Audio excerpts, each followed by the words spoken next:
Enough is enough. For too long, we bowed our heads to those who came across the seas and carved lines on our land, declaring it theirs. We were told to trade our dignity for their promises, our sovereignty for their donations, our truth for their propaganda. But that era is finished. Burkina Faso is awake. Africa is awake. They came with contracts written in chains. They came with alliances soaked in control. They called it cooperation, but it was dependency.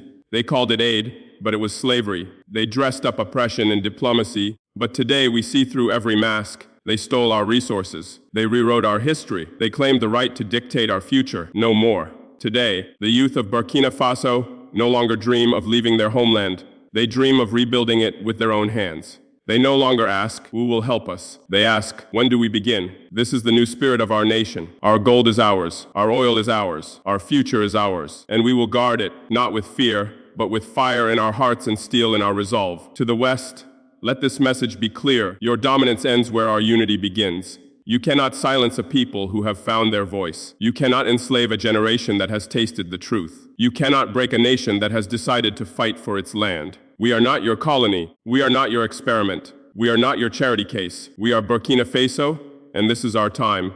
Our land will not be auctioned. Our people will not be betrayed. Our children will not be taught to worship foreign flags. We choose our leaders from among us, not because your embassies approve, but because our villages believe. And if you still imagine you can dictate to us, let history remind you Africa's soil is not soft. It remembers every footprint of oppression. And from that memory, it has learned to rise. Burkina Faso now stands, not as a beggar, not as a follower, but as a flame in the heart of Africa. And that flame will not be extinguished. Enough is enough. The age of silent suffering is over. Now we speak. Now we lead.